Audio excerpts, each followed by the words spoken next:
Yo les pido por favor que vayan conmigo una vez más al Evangelio de Juan, capítulo 15. Juan, capítulo 15. Los predicadores saben que los sermones tienen vida propia.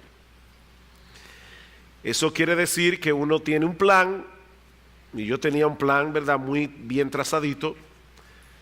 Yo pensaba que yo iba a predicar desde el versículo 7 hasta el versículo 17 en esta noche. Pero es la cena del Señor, debe haber tiempo para tomar la cena, y por varias otras razones yo decidí finalmente quedarme en el versículo 11. Y este pasaje, versículo 12 al 17, que en cierto modo forman una unidad en sí misma, donde el Señor nos habla del amor que debemos tener los unos por los otros, ya va a ser expuesto cuando yo regrese al púlpito. Así que les pido que vuelvan a Juan 15 y lean conmigo los versículos 7 al 11. Si permanecéis en mí y mis palabras permanecen en vosotros, pedid todo lo que queréis y os será hecho. En esto es glorificado mi Padre, en que llevéis mucho fruto y seáis así mis discípulos. Como el Padre me ha amado, así también yo os he amado. Permaneced en mi amor. Si guardareis mis mandamientos, permaneceréis en mi amor, así como yo he guardado los mandamientos de mi Padre y permanezco en su amor. Estas cosas os he hablado para que mi gozo esté en vosotros y vuestro gozo sea cumplido, vuestro gozo sea completo. Esta es la tercera vez que nos detenemos a considerar este pasaje en nuestra serie de exposiciones en el discurso del aposento alto. Y tal como decíamos esta mañana, yo siento de verdad, de corazón, que apenas hemos podido rasgar su superficie. Dentro de unas pocas horas el Señor sería arrestado por los líderes religiosos de Israel, condenado a morir en una cruz. De manera que el Señor sabe que le queda poco tiempo para impartir sus últimas enseñanzas a sus discípulos. Estos hombres que por más de 3 años habían vivido en cierto modo a la sombra de Jesús, dentro de poco saldrían a la luz pública para llevar adelante su obra en la tierra. A ellos les tocaba ahora ser los líderes de la iglesia, ser los pastores, ser los maestros, ser los evangelistas. Pero el Señor les hace ver que había un requisito fundamental para hacer un trabajo efectivo en la expansión de su reino y en la edificación de su iglesia. Ellos debían permanecer en él. Y yo espero, mis hermanos, que hasta aquí todos tengamos una idea más clara de lo que eso significa. Debemos mantenernos en comunión con Jesús y en dependencia de Jesús cada momento, cada día.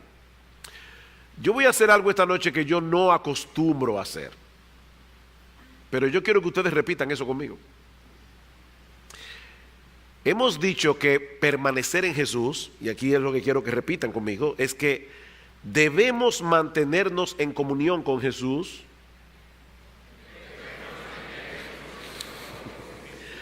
y en dependencia de Jesús cada momento, cada día. Eso es lo que significa permanecer en Cristo. Lo que yo quiero que veamos ahora en estos versículos 7 al 11 es cómo luce una persona que vive así.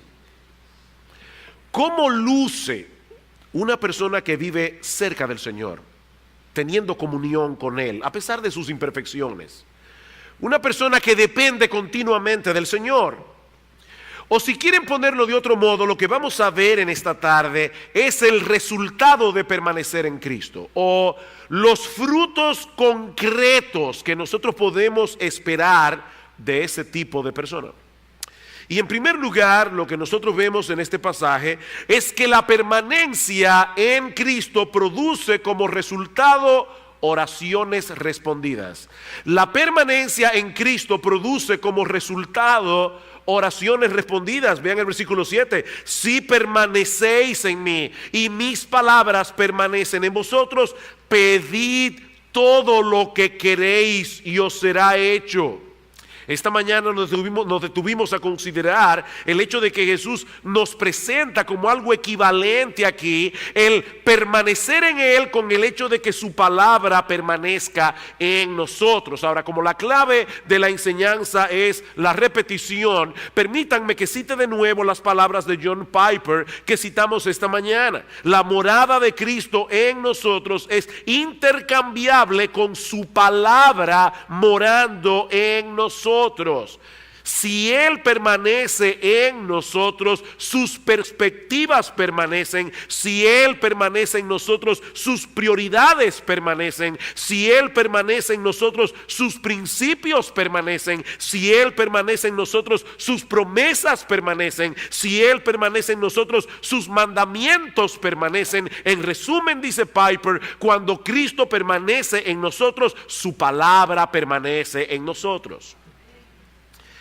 Pero ahora el Señor añade una promesa a su declaración.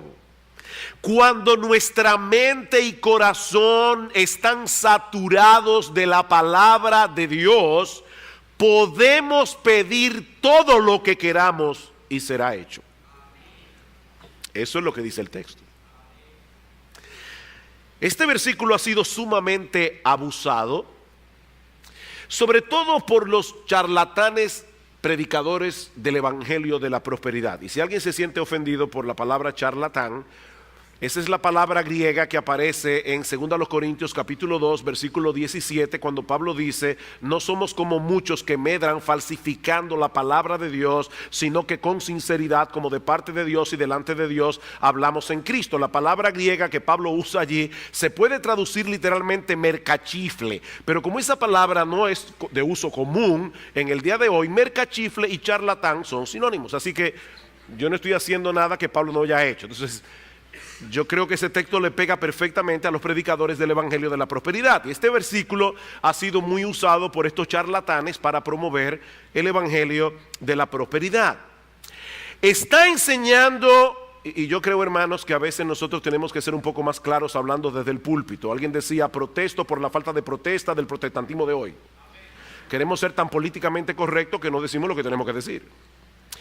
Está enseñándonos el Señor aquí que todo lo que pidamos en oración, el Señor lo va a conceder, no importa lo que sea. No, eso no es lo que el Señor nos está prometiendo aquí.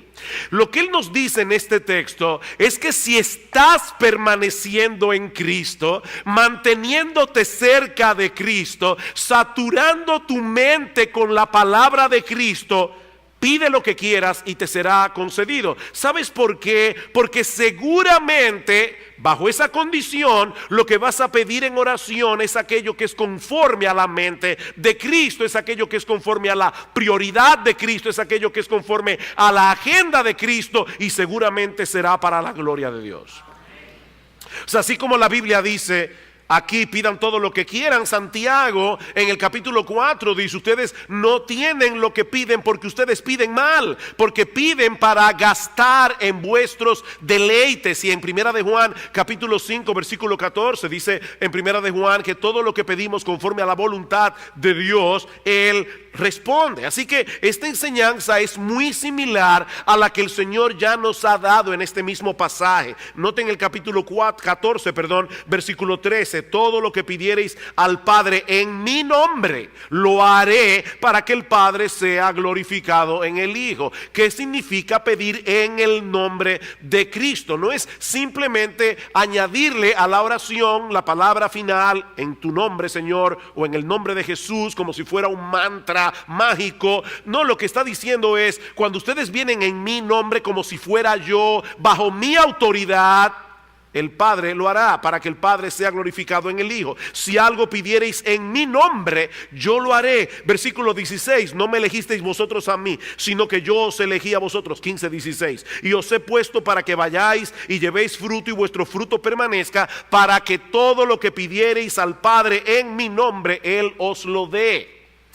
Juan capítulo 16, este texto es importante, versículo 23, en la mitad dice: de cierto os digo, que todo cuanto pidiereis al Padre en mi nombre os lo dará. Hasta ahora nada habéis pedido en mi nombre. Escuchen este detalle: pedid y recibiréis para que vuestro gozo sea cumplido.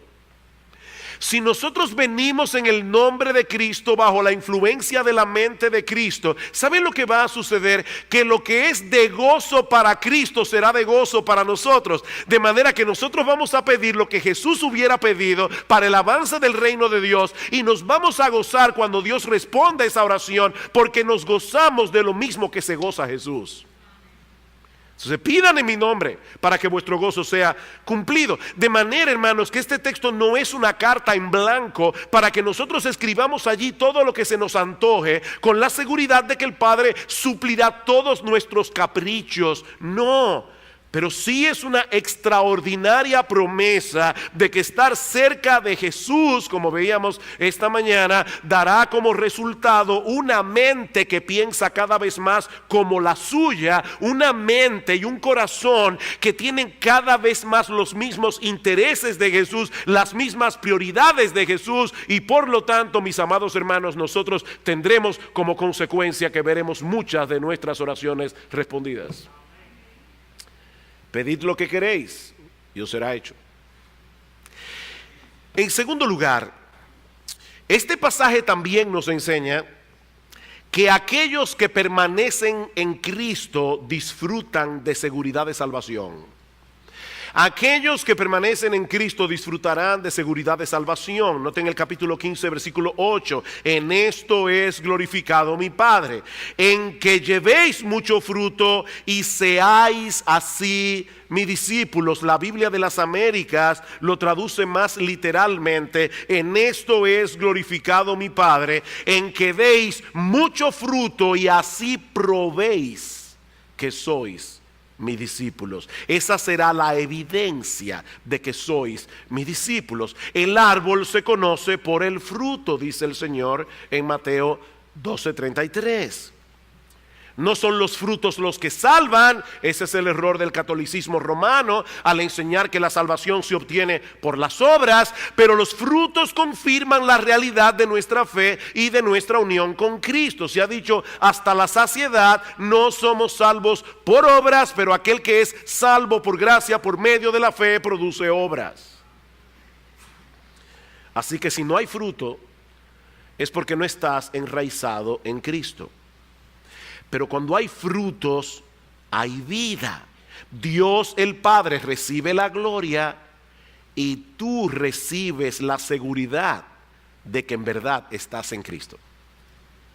Cuando hay fruto, Dios el Padre recibe la gloria y tú recibes la seguridad de que en verdad estás en Cristo. Un nuevo estilo de vida no salva a nadie, pero todo aquel que ha sido salvado por la gracia de Dios vive un nuevo estilo de vida, un nuevo estilo distinto al que tenías antes de conocer a Cristo. Según a los Corintios 5:14, si alguno está en Cristo, nueva criatura es. Las cosas viejas pasaron, he aquí, todas son hechas nuevas.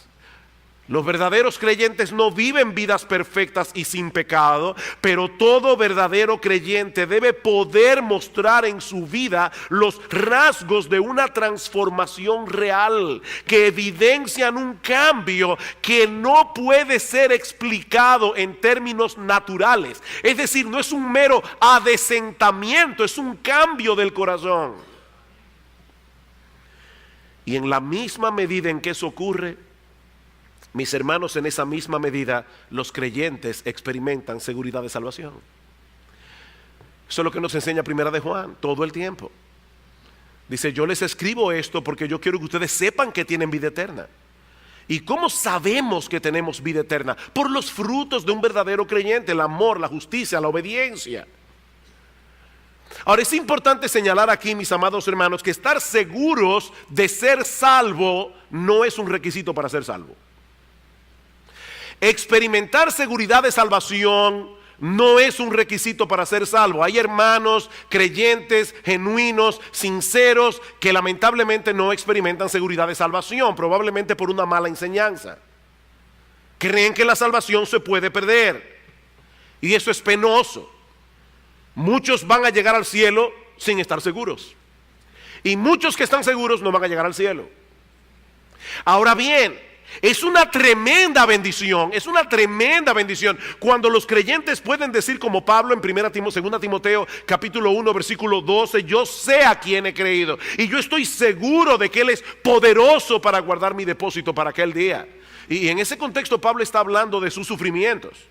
Y él está diciendo allí, dice, yo padezco todas estas cosas, pero yo no me avergüenzo. Yo no me avergüenzo de mis padecimientos, yo no me avergüenzo de mis prisiones. ¿Saben por qué? Porque yo estoy seguro, yo sé a quién he creído. Ahora, ¿cómo un creyente puede soportar las aflicciones que vienen a nuestras vidas? ¿Cómo nosotros podemos enfrentar el aborrecimiento del mundo, la animadversión del mundo, si nosotros no estamos seguros de que terminaremos en el cielo? La seguridad de salvación es un combustible para el creyente.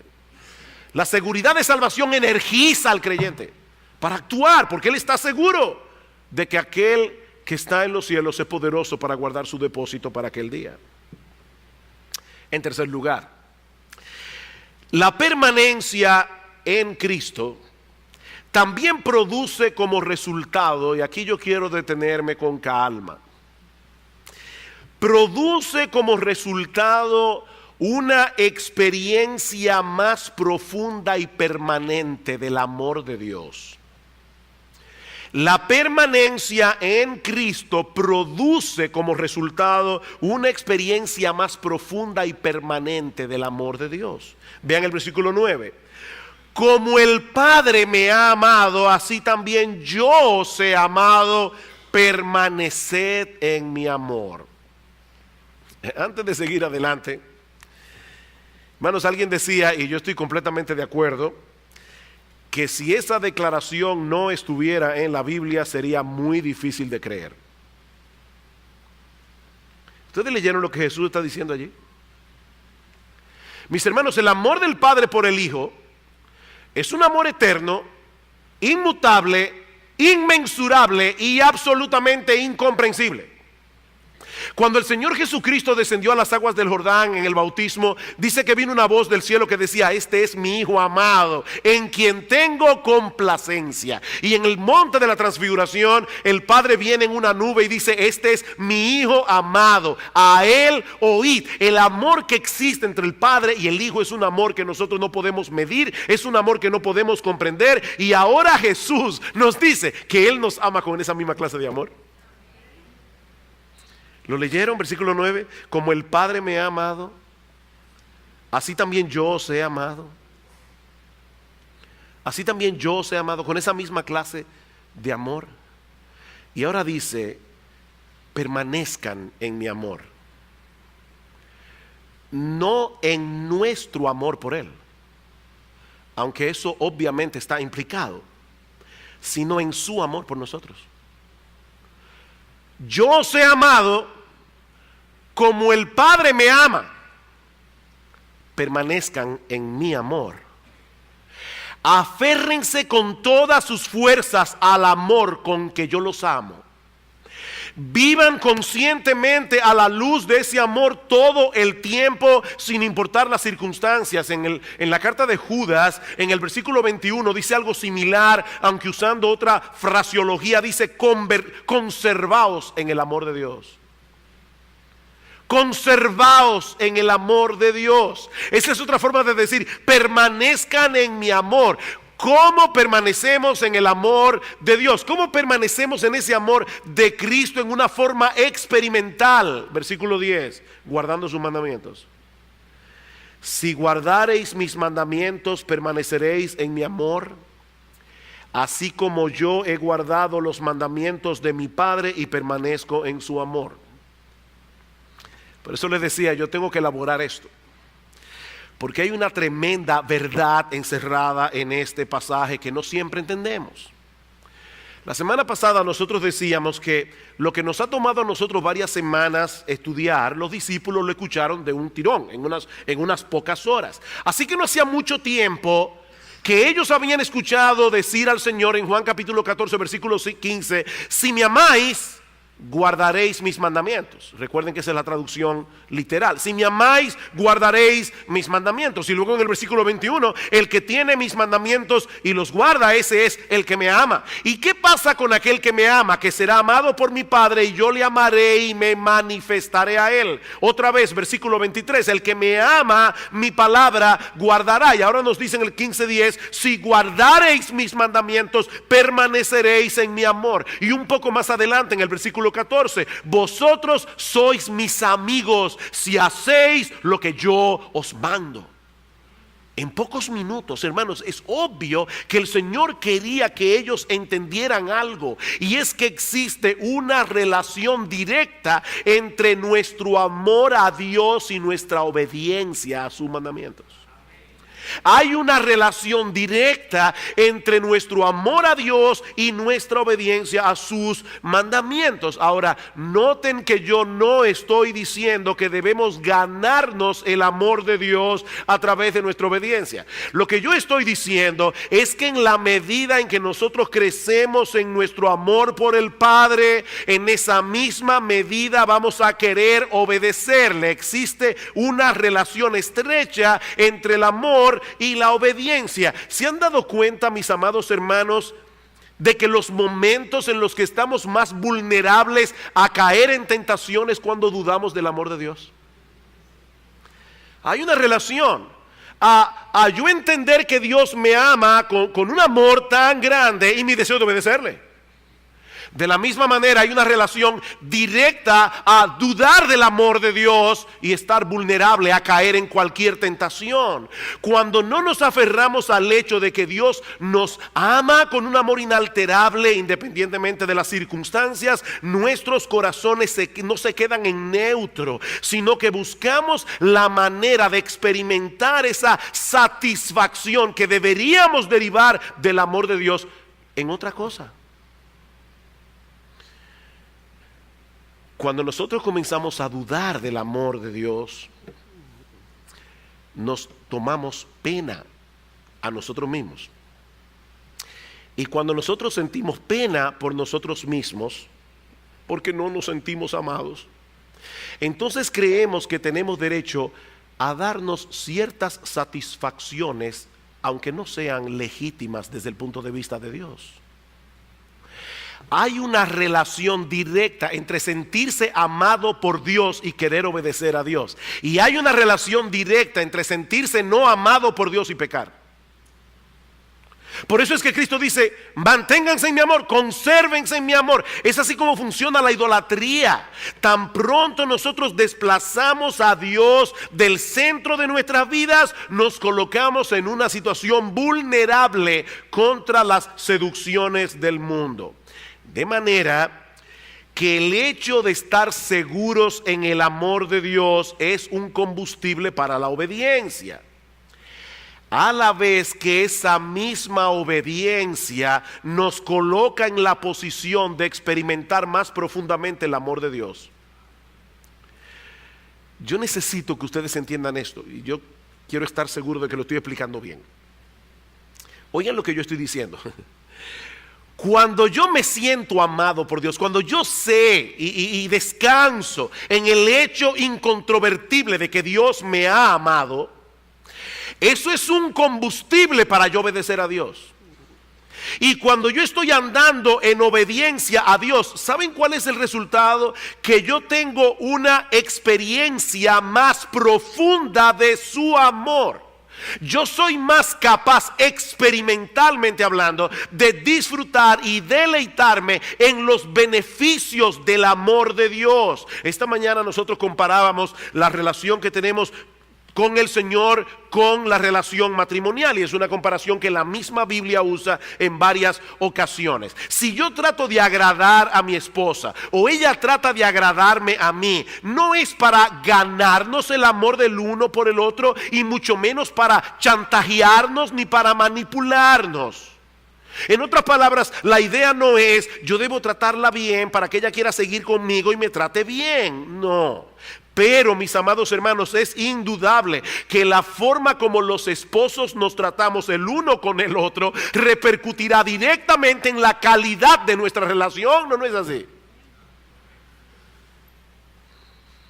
Hay un pasaje de las Escrituras que puede ayudarnos a comprender a qué se refiere el Señor aquí. Vayan conmigo una vez más al capítulo 3 de Efesios que leímos en la lectura continuada de la palabra esta noche. Efesios capítulo 3.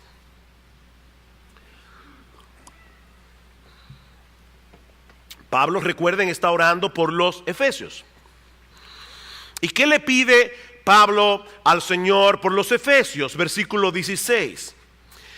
Que os dé, conforme a las riquezas de su gloria, el ser fortalecidos con poder en el hombre interior por su espíritu. ¿Para qué? Para que habite Cristo por la fe en vuestros corazones. Pastor, pero ya nosotros hemos visto en el mismo texto de Juan que ya el Señor habita en mi corazón. El Señor mora en el corazón del creyente, ¿no es así? ¿Qué es lo que Pablo está diciendo aquí? El verbo griego que Reina Valera traduce como habitar, da la idea de morar en un lugar confortablemente. Hacer de ese lugar nuestro hogar.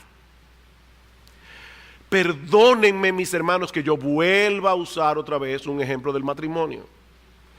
Pero no sé si es que porque estoy de aniversario el mes que viene, pero me viene a la mente. Gracias. Cuando mi esposa y yo nos casamos, nos fuimos a vivir a Puerto Plata, a comenzar una obra allí. Y nos tuvimos que mudar en una casa bastante vieja, de madera, de estilo victoriano. Yo recuerdo perfectamente cómo se oían los ratones subiendo por las paredes. Era una casa bastante vieja. El asunto es que yo tenía 22, Gloria 21.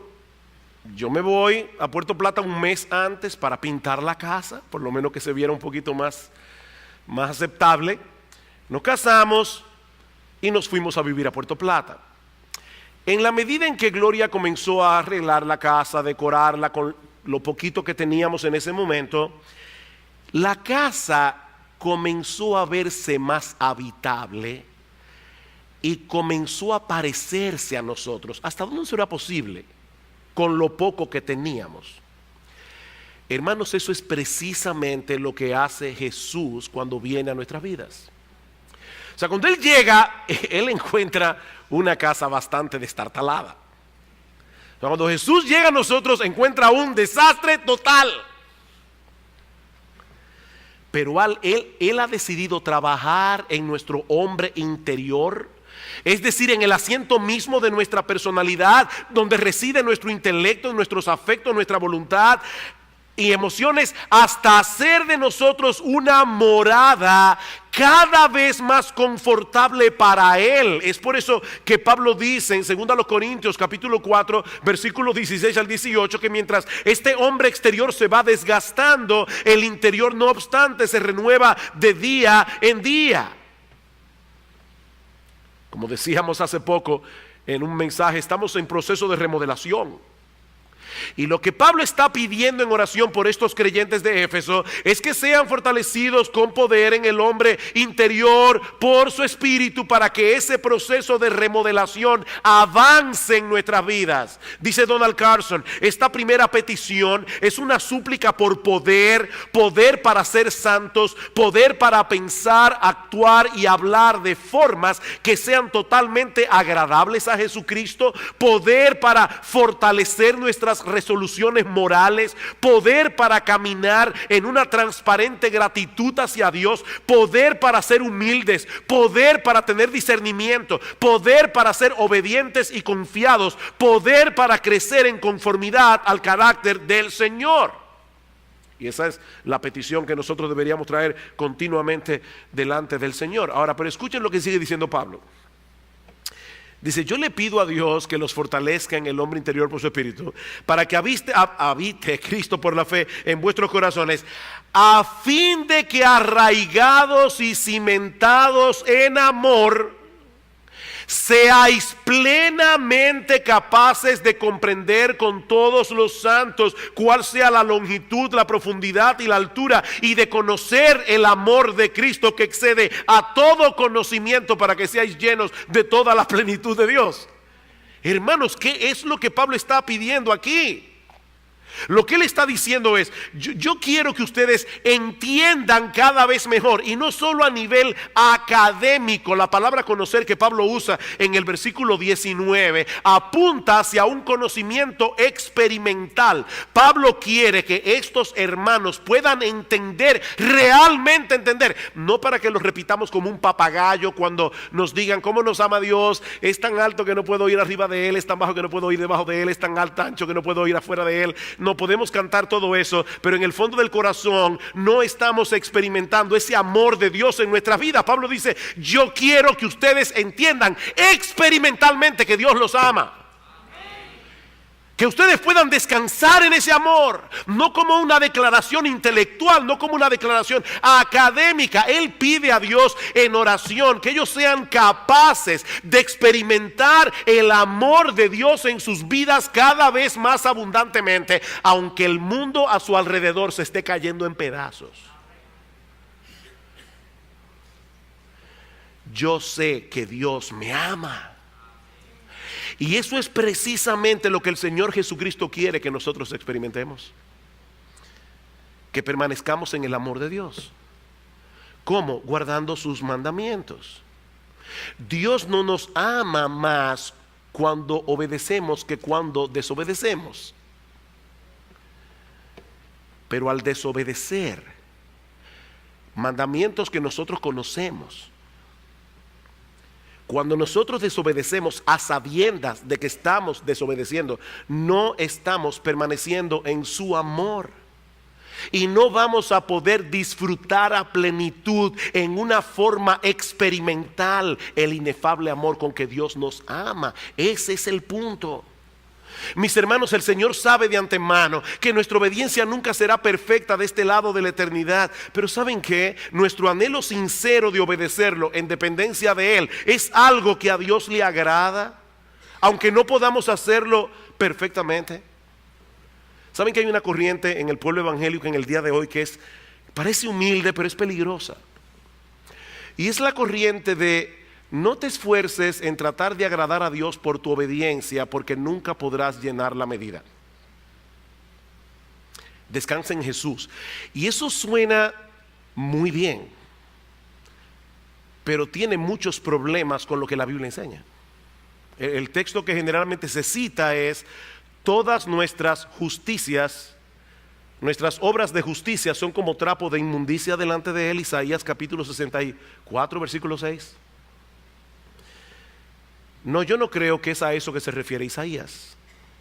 De hecho, si leemos el texto de Isaías completo, vamos a ver que en el versículo anterior, o sea, yo no creo que lo que Isaías está diciendo es: no te afanes por obedecer a Dios, no te afanes por tratar de agradarlo, porque no vas a poder, porque tus obras de justicia son un trapo de inmundicia. No, hermanos, no es a eso que se refiere Isaías. De hecho, en el versículo 5 de Isaías dice: saliste al encuentro del que con alegría hacía justicia, de los que se acordaban de ti en tus caminos. Tú saliste al encuentro de esos que hacían justicia con alegría. Las obras que son como trapos de inmundicia, según el contexto, no eran más que actos hipócritas de estos judíos que querían esconder su iniquidad detrás de un ropaje espiritual y religioso. Era una ¿cómo se llama esto? Una cosa de humo, una cortina de humo para ocultar su pecado. Escuchen lo que dice John Piper.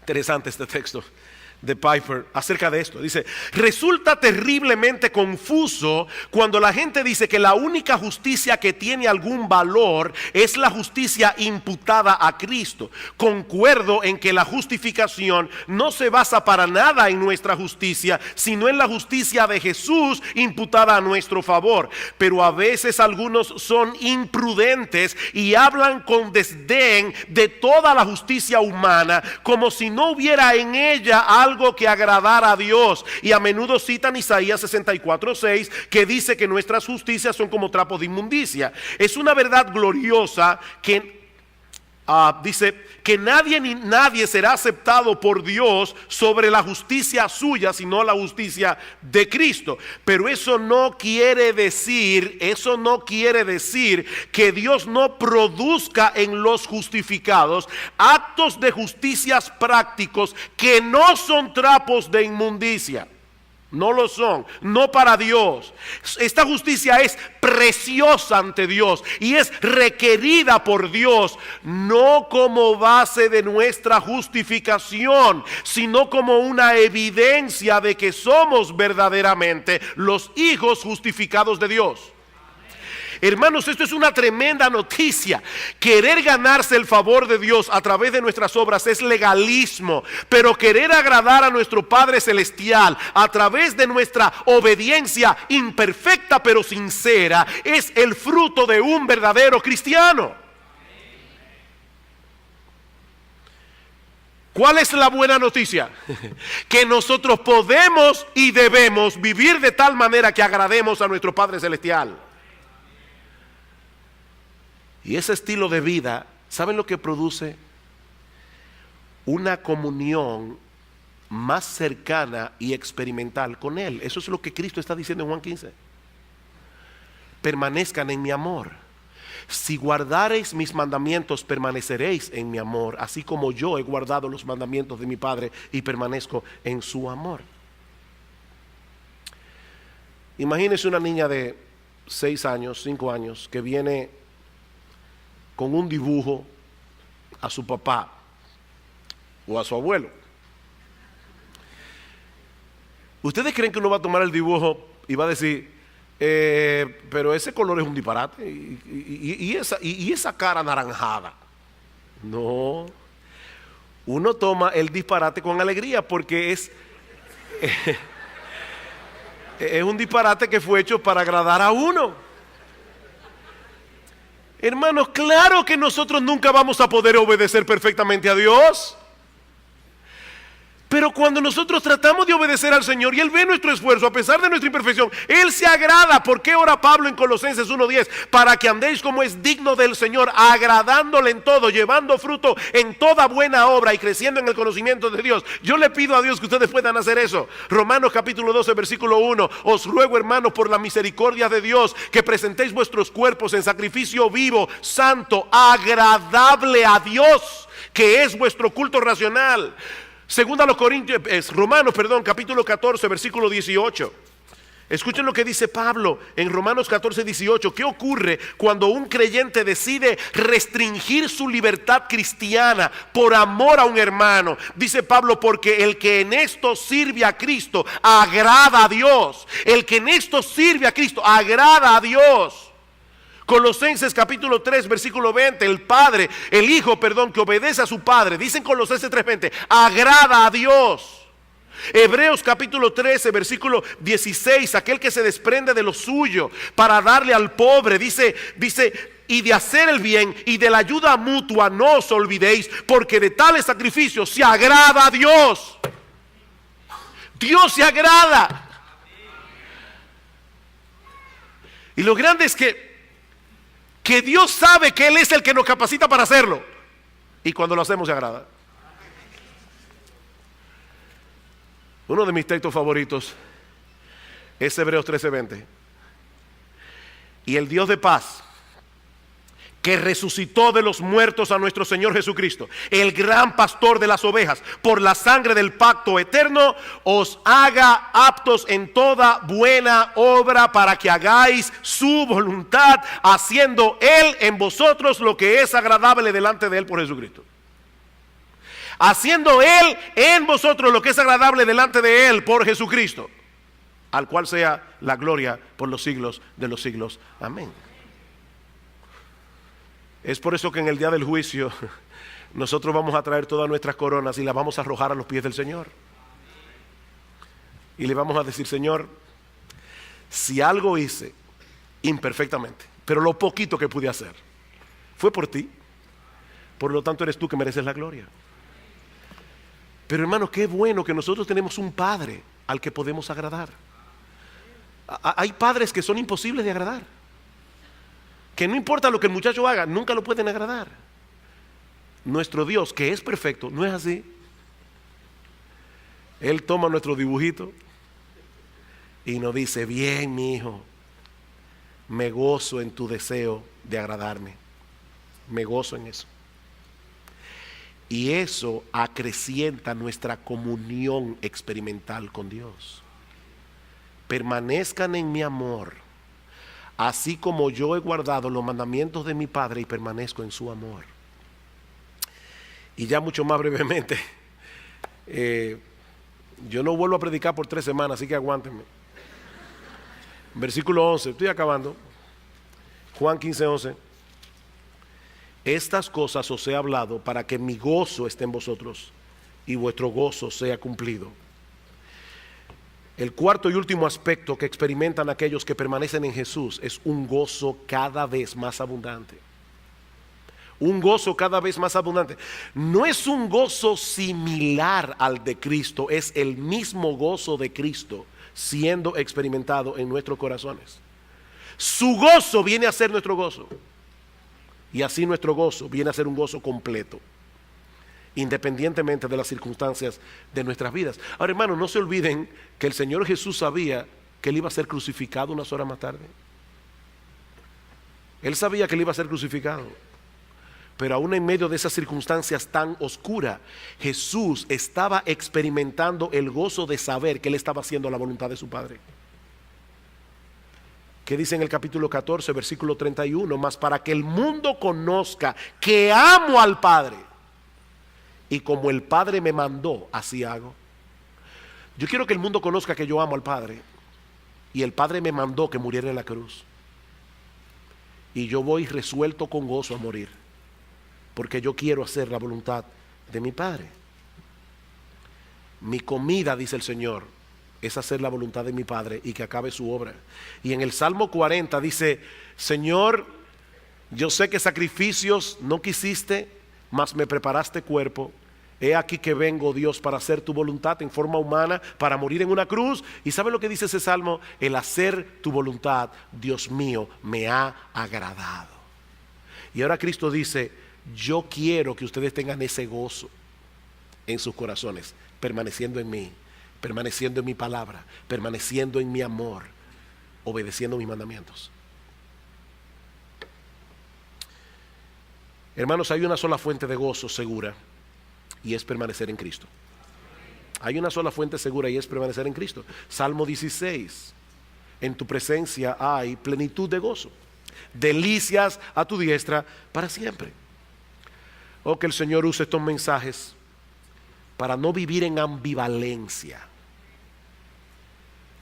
Que salgamos de este lugar comprometidos de corazón con permanecer en Jesús. Y si acaso percibimos en el día de hoy, con lo que se habló esta mañana, con lo que se habló esta tarde, que hemos estado lejos de Él, hermanos, qué mejor momento que la Santa Cena para renovar nuestros votos de amor por Cristo. Y poder decirle allí: Señor, yo sé que yo no he estado andando cerca de ti, yo sé, Señor, que te he descuidado. Pero este pan que representa tu cuerpo, este vino que representa tu sangre, me recuerda que tú pagaste en la cruz del Calvario por todos mis pecados, incluyendo mi apatía, incluyendo mi falta de amor, incluyendo mi falta de pasión por Cristo. Heme aquí, Señor, perdóname. Y ayúdame a renovar mis votos de amor contigo. Ayúdame, Señor, a seguir gozándome en ti, a seguir viviendo al lado tuyo, en una comunión cercana, íntima, dulce, deleitosa.